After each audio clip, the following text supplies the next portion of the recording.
So let's continue our talk on the labor theory of value, and let's finish up that segment on the problems with the labor theory of value that many of you were astute enough to point out in comments on earlier videos. This problem, the third problem I want to talk about, is the LeBron problem, what I like to call the LeBron problem. Not that it has anything to do with basketball. Rather, it has to do with the ability to increase the demand for the product, and what does that mean with regard to the value of the product and the value that is added by the labor of the product. So let's go back to my furniture factory, right?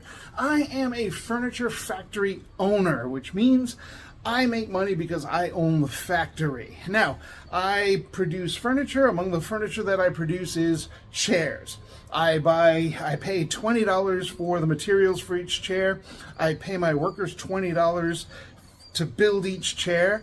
So that means that the value of that chair, the exchange value of that chair, is $40, right? If I were to exchange that chair for some other good or service, I would want to make sure that that other good or service that I was exchanging it for was worth at least $40. But value doesn't necessarily equate to price. And that's an important distinction that we have to make. Price does not necessarily equate to the exchange value of the good or service. So in the market, because of supply and demand contingencies, I'm able to sell those chairs for $60, which is great. Is $40 that I put into the chair, and I get to take $20 as what's going right? Surplus value. That surplus value goes into my pocket, right?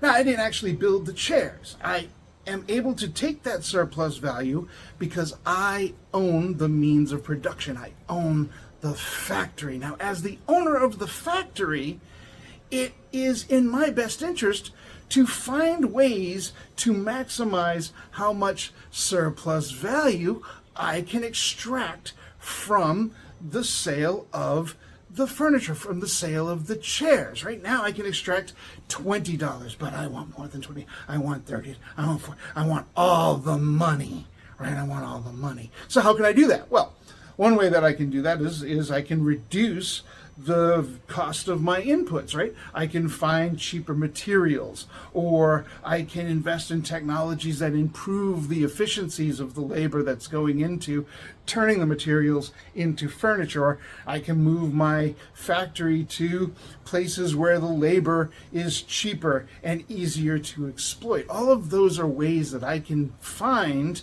to reduce the cost of my inputs and increase how much surplus value I'm able to put into my pocket. But now another strategy is to increase the demand for my product, increase the demand for my chairs. And how do I do that?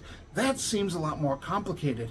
And a great deal of science and research and technology has been put into this idea of creating demand. In fact, you're watching this video right now on a social media outlet.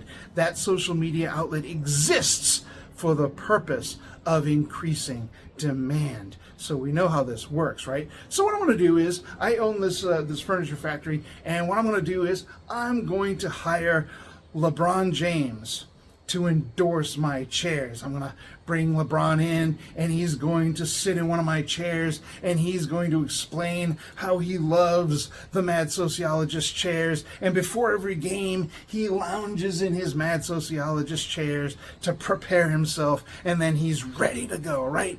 And now, because LeBron James endorsed the chairs, and everybody loves and respects LeBron James, now, instead of selling my chairs for $60, I can now sell the chairs for $100.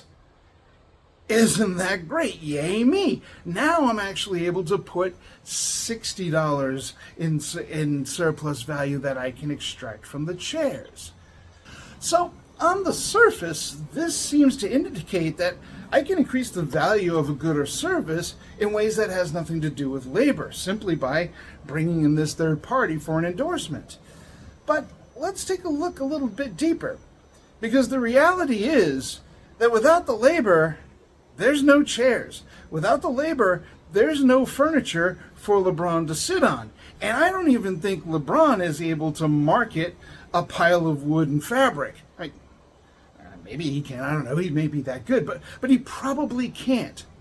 So another way of looking at this from the perspective of the labor theory of value is that in getting LeBron's endorsement for the chairs and increasing the price that I can get on the market for those chairs, what I did was I increased the value of the labor that went into those chairs. So if you look at it from that point of view, then we should be able to expect that at least some of the value that I'm putting in my pocket, some of that surplus value that I'm extracting from this good or service should, in fairness, go to the workers who are actually making the chairs, right? Is that how that works out? Not very often. We can also kind of take a look at LeBron's role in this, right? LeBron is probably making a good deal of money in endorsing my chairs, and he's really not working particularly hard to earn that money. But he's still getting paid. He's still performing a labor for me, the employer, the owner of the means of production. And even though you can't cry for him, he's making plenty of money and giving this endorsement for relatively little work, but he's still not going to get the full value of the labor that he performed.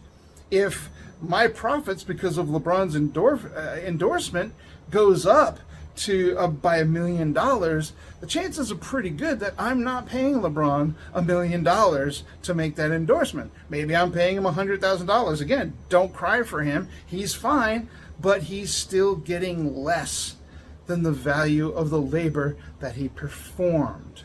So there's an inherent conflict, and this inherent conflict is the subject of the labor theory of value. It is this conflict that the labor theory of value tries to bring to the fore. Now, we see a real life example of this. Just recently, the Women's Basketball League, the union representing the Women's Basketball League, scored a major victory in pointing out that, hey, one of the reasons why you guys justified not paying women basketball players the same as male basketball players is that women's basketball didn't draw the kind of revenue that men's basketball did. Well, all right, maybe. But since then, attendance at women's basketball games has gone up 50%. Media viewing has gone up over 150%. Merchandising has gone up 600%.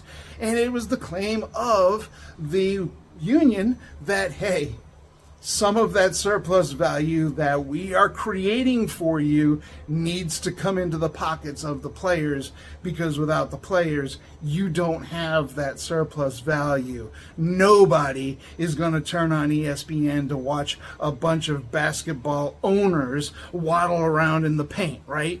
No.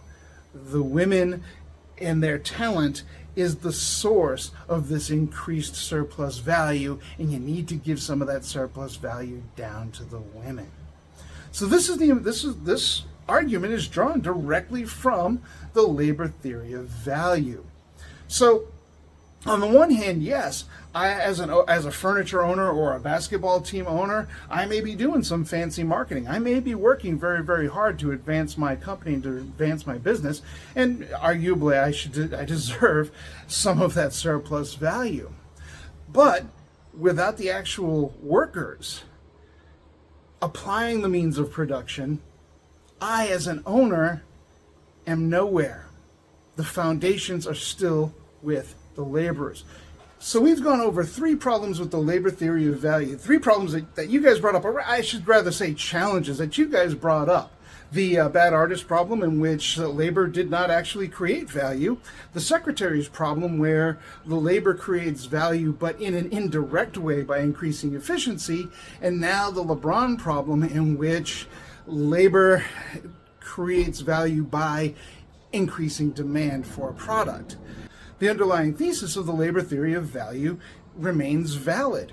all of these folks who are creating value are not going to be paid the equivalent of the value that they add, and that creates an inherent conflict between the owners of the means of production and those who engage the means of production to actually produce, the people who actually produce the good and the service.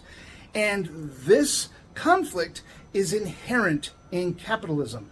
There's nothing you can do about it, except maybe equalize it in some way, but you cannot get rid of it. You cannot get rid of what is, at least to some extent, an exploitative arrangement. Now, capitalism has been the best economic system so far in generating wealth and incentivizing innovation, and that cannot be denied. But it is also a system that rests on the presumption of exploitation, the presumption of paying or remunerating people less than the value of the actual work that they put in. So, believe it or not, where you stand on these issues politically, whether you tend to side with the investors who are taking the risk to make the investment and make something work in the form of a business, or if you take the side of the workers who are actually doing the work, or if you find some kind of middle road, where you stand on the political spectrum has a lot to do with where you stand on the labor theory of value. It is therefore really important to understand the labor theory of value, because it's a shame that many people have never heard of this, and yet it's a centerpiece of their political identities. So that's what this series is going to do. We're going to explore and dig a little bit deeper in the overlap between the labor theory of value and where we stand on the political spectrum. So we're just getting started. This is really going to be fun.